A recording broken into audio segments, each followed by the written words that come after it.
I mean, the Xanax bar, so it's not an illegal drug. Nah, it's not illegal. It's a psychiatric med. It's for anxiety. Okay, the But they use Xanax it, bar. but they use it for other purposes though. Oh, they do? Yeah, you could get high on it. Take enough of them. School me. Yeah. So let me go down the line because you done messed my mind up. Yeah. You done snorted some cocaine, which is, you done snorted some heroin. Yeah. One time. That was only, that's what I said. I've tried. I've tried. That's cool. It was one time. You tried snorting some crystal. Yeah. That crystal bad for you now. Bad for you. I learned that. That's why I rebuke it now. Right. Now you took an ecstasy pill. Yeah. What did you take that for? You was having sex or something? Just partying, yeah. Later that night I'm having some sex, I'm partying and Did it help you? Yeah. What did it make you do? Just make you erotic. Just make you want to party. Is that right? Fuck all night. Yeah. It really work? I mean, somewhat. Well, I had it a couple of times, doing it 2-3 hours off it. Man, ecstasy. A pill. You don't know what the hell in it. Nah, you don't know what the hell in it. They say it got everything in it. Is heroin, crystal, is cocaine, that right? Everything's in it. That's an ecstasy pill. Yeah. You wasn't scared? Nah. You're a man with heart. Yeah. you got to have a whole lot of heart. Shit, I mean that. Look, oh my God. So, and how young were you when you tried that? I think I done an ecstasy pill. I probably was in my mid-20s. Mid-20s? Yeah. So when the first time you tried anything else outside of weed? When I was 17. 17? Yeah. What did you try when you were 17? I tried crystal meth for the first time. At 17? Yeah. And then when you did that, how did that make you feel? I just went to my cell and started drawing. So you was incarcerated? Yeah. So somebody got some crystal in? Yeah. And I had got the weed in. The Hispanics had got the crystal in. They wanted some weed. I didn't want the crystal, but that's what they had to offer me. I had somebody else that was next to me that kind of wanted it, and they kind of worked the deal. I trade you this for this, and that's it. And I'm like, man, might as well try it. I'm in jail. I'm trying to escape. So you in jail. You tried crystal. Now you just in there drawing all night. Yeah. That was the first time. Then I never tried it like for a hell of long.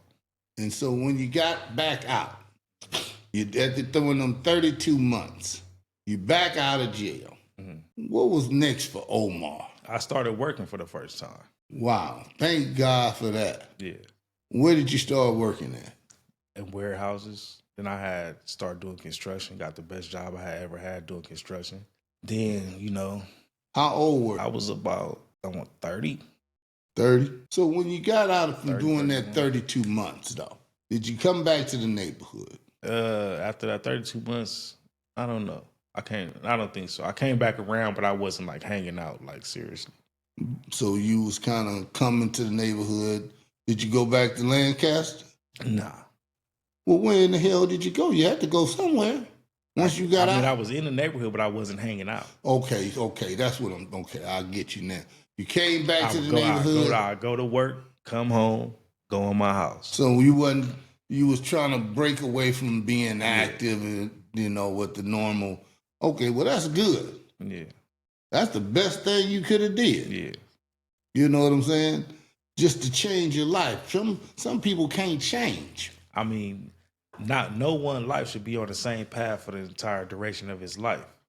Right, but a lot of them do. Exactly. So it's a bad thing, you know what I'm saying? Life is about growth and change. Right. So every day you should wake up with some growth. So when you got out from that 32 months, you had started thinking about, I need to change some things now. Yeah, my mother had passed away while I was in there, so is that right? It kind of hit me hard. Yeah. Okay. So that right there, that will get you. Yeah. So mom's done passed while you in there. You can't even come to the funeral. Can't even come to it. Then the first time I missed my grandmother. So the two most important women in my life, they died while I was incarcerated. So it kind of did something to me. It's like it's a reason that like I don't go to funerals now because I missed the two most important women in life. The two most important women in my life, I missed their funerals. Right. So it's like I don't even like funerals. Right. I don't even like to go to funerals. Okay, so now you, like I said, you get out, you start working, and you getting another mindset now. You want to change. You done got in your 30s. Yeah. Okay. So once you got back out, you're not really hanging out in the neighborhood. Did you use drugs again? Yeah. What made you want to do that? Just being depressed. Okay. And, you know. So let's talk about that. Because a lot of times people, they don't even know if they depressed. What made you depressed? My mother. Like, you know, losing my rock, losing my backbone, losing my ultimate supporter. You know what I'm saying? Then the way I lost her just so suddenly and unsuspected, she wasn't sick or nothing. She just passed away in her sleep. You know what I'm saying? So it's like to lose her, you know, like that, it kind of messed me up, you know what I'm saying, for a little bit. Okay, now you're starting to talk to me. You know, you're starting to make sense to me. Yeah, when you lose her, boy, it ain't nobody gonna love you like that. Ain't nobody gonna love you like that. It's an irreplaceable feeling. That's why, you know what I'm saying, for anybody that do have their mother still in life, you cherish them. You should cherish them. You should just call them more often. You show better. You show better. Because sometimes we don't know. We don't know when that day is gonna come. So all the things you think you might want to do, you better do it. Yeah. You want to take her to dinner? Take her to dinner. You want to buy her something? Buy her something. Yes, you want to spend time and talk to her? Spend time and talk to her. You should spend time and talk to her even when you don't want to talk to her. Yeah, well, you know how when you start getting grown, you just out running, doing your thing, and you know, you just don't know, you ain't valuing it. Exactly. Taking it for granted. Taking the time for granted. You figure she gonna always be this, so I get to talk to her, you know, and sometimes you need to talk to her and get some good advice. Yeah. You know what I'm saying? Ask those questions. Yeah. You know what I'm saying? Ask how you one thing she gonna do, she gonna give you the best answer she can give you. Yeah. You know what I'm saying? And so that's enough to make a man depressed and need to make some changes. Yeah, but I started using drugs. I mean, I started playing with it, going to the music studio, because I was doing some rapping stuff at one point in time. So I had my Hispanic partners I used to hang with, and we used to go to the music studio. So this is once you did that 32 months. Nah, this was before then. Before? Yeah. So you said one time you wanted to rap. Yeah. So did you know how to rap? Yeah, I was all right. Well, you all right. Look here, man. Look, if you gonna rap, you got to know you at least pretty good. I think I was pretty good. Pretty good? Yeah.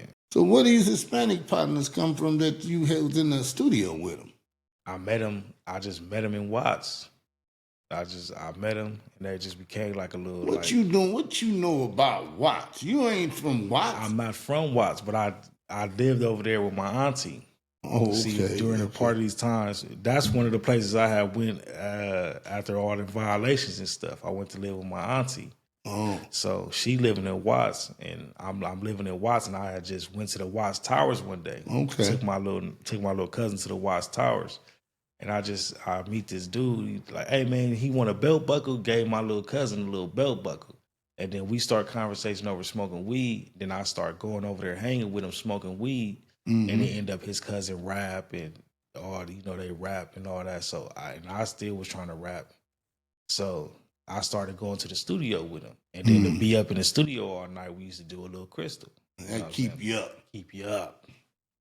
Yeah, people, I done heard that when people in the studio and they up on, night, they use that drug and they keep them up. Yeah. But my nephew, Buddha can't stay up even when we ain't even doing nothing. Yeah. He be wanting to go to sleep and it be 9 o'clock. Yeah. He's gonna live a long life like that. Well, I don't know about all that either, but this mama told me he used to go and lay on the sidewalk and go to sleep. So it's just hereditary. Maybe his father used to do it or something. I don't know. So when he gets sleepy, it's just hereditary. That's his daddy's side. Yeah. Because his mama, it ain't in her to do nothing like that.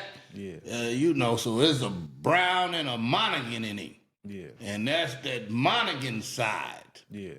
That's why I try to tell him there's two bloodlines in him. Yeah. And that Monaghan inside of him is like a flat tire. The other tires, you got one tire full of air and one tire with a little bit of air. That's it. And he go to sleep. Yeah. Man, he'll go stay woke. Stay woke. Well, brother. he better stay woke up in here because I'm watching him. Yeah.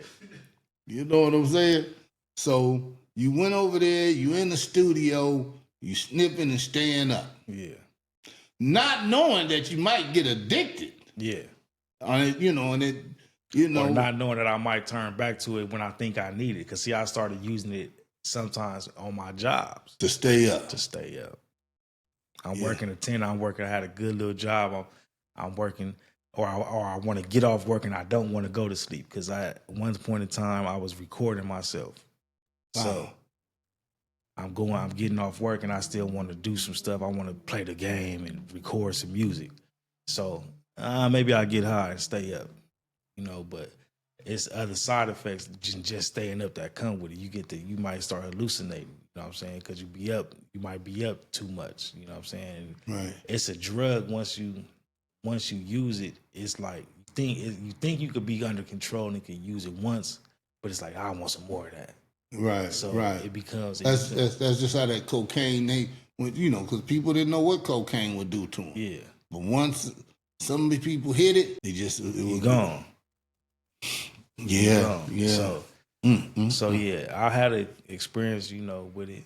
I ended up getting kicked out of my uncle's house. And why they kick you out? Because I was tripping. I was tweaking, as they say.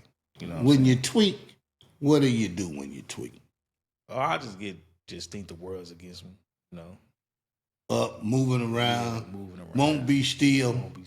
I could imagine that, boy, if I'm sitting down watching TV and you keep moving around. Yeah. You make me think of that movie, Hustle and Flow, and that homeboy was in the back. And he kept, man, why you keep moving, man? And he keep back there moving. Something ain't right. It's plaguing the community right now. You know what I'm saying? There's so many people strung out on it. It needs to be eradicated. You know what I'm saying? Because it ain't no good drugs, but that's definitely one of the worst drugs that people are going through. It's gonna pull you down. You know what I'm saying? No matter what. Yeah. And I've been there. You know what I'm saying? It pulled me down, and that's why I'm sober today. I don't mess around. I'm sober today. I've been sober for the last 2.5 years, and that's where I'm gonna continue to be, because I ain't trying to go back down the roads I was going down. You know what I'm saying? I learned my lesson. Right. Yeah, man, that's a good thing to say. You know what I'm saying? Because see, if you're doing that, you can't help yourself and you can't help nobody else. Nah, for sure. But if your mind is right and people know it is, and they can trust you, then that's when people start to say, okay, I can take a chance on him. I can work with him or whatever it may be. But when people don't know, they just, it's almost like a gamble. Yeah. You know what I'm saying? I mean, sitting here now, you're learning something. I'm learning something that any other time, if you wasn't sitting here and I didn't hear nothing, I'll just be thinking, well, that's just Omar. You know what I'm saying? But hearing a story about you and knowing that you want to make changes with your life, you know what I'm saying? And being able to get out of gang activity, because some people can't get out. It's hard. I struggle with it to the day. I still struggle with being, because I at one point in time I wanted to be one of the baddest to ever be from where I'm from. You know what I'm saying? I wanted to, you know what I'm saying? But be the man. Yeah. You know what I'm saying? Like, because that's just what anybody. I ain't gonna say I wanted to be the man, but I wanted to be one of the mans. Right. You wanted to have that reputation. Yeah. That I mean, it's just like in sports. It's just like in sports. That's just what like I was in gonna make sports. it back. Anything you get involved in, especially me, I want to be the best at it. You know what I'm saying? So when I was rapping, I wanted to be the best rapper. When I'm playing the game, I want to be the best person on the game. Right. You know what I'm saying? It's just, that's human nature to want to be the best at something that you put your effort into or your time into. So I battle with it every day. Like, it's an alluring lifestyle, but I'm tired of going to jail. I'm tired of going to jail. an alluring lifestyle? Yeah. Gang banging is an alluring lifestyle. Yeah. It want to keep drawing you in. Yeah, it's very alluring. You don't gotta, most gangbangers don't work. You got all this free times on your hands. Okay. You know what I'm saying? You just drinking, smoking, doing like the rappers do. But you ain't got as much money. If you ain't doing too much, if you ain't jacking, you ain't selling nothing, you ain't got no money. But then how long is that gonna last you? It ain't gonna last. You gonna be on GR. You're gonna be in jail. Well, yeah, you in jail either, having to go and do something or, but then you keep getting older. Yeah. So now what is your life gonna be like? You know what I'm saying? Because you got another young group coming. Yeah. You getting older, and another young group is coming up, and they trying to make a name for themselves. They want that reputation too. So you have to want to make some kind of changes in life. You know what I'm saying? Yeah. I mean, at some point in time, if you got a woman in your life, if she got her head on straight, she gonna want a man head on straight. Yeah. And if she got her head on straight and you out here in the streets, don't want to work and, drinking and getting high, how you gonna keep a good one? Yeah. It just ain't gonna work. Oh, trust me, I done lost a few good girls. Is that right? Yeah. Because of what? Huh? Why did you lose them? Because of some of them, because of drugs. Like my third, the mother of my third child, it was because of the drugs. Mm-hmm. I wilded out. You know what I'm saying? I tripped out at her house. So what did you do when you tripped? What made her? I just was hollering at her. You know what I'm saying? And she knew you was high. Yeah. I didn't put my hands on her. Right, but it scared her. I don't do that, but it scared her. Yeah, it scared her. Yeah. It scared her. So, somebody going to make a change because they going to be thinking, what about the day when he can't handle it? Exactly. You know what I'm saying? So that's how that go. After taking the losses like that I done took with it, I went to rehab and everything. You did? Yeah. Well, I went to jail maybe it's been like that 2.5 years now or something for a threat on my peoples. You feel me? So I went to jail. I went to jail for a threat, and I ended up getting a program out of the deal to send me to rehab. So you threatened somebody. Yeah. And now you know what threats called, terrorist threat. Yeah, and they gonna lock your ass up. Tripping. Excuse me for cussing. Yeah. Because you got mad. Yeah, because I was high, mad. So that's a bad combination. Yeah. Mad and high. Yeah. Because when you're mad, you're gonna say the wrong thing, and now you mix some of that get high with it. You ain't thinking. Yeah, not thinking at all. And so if it's about any family, you done threaten the family. Yeah. Now they just really think you tripping. Yeah. You threatening us. And the first thing they gonna say, you threatening us because you're getting high. Yeah. It ain't, the anger part of it is just in it, but that getting high just gonna make you think different. Oh, for sure. I've been there. I experienced it. So I know, I experienced it.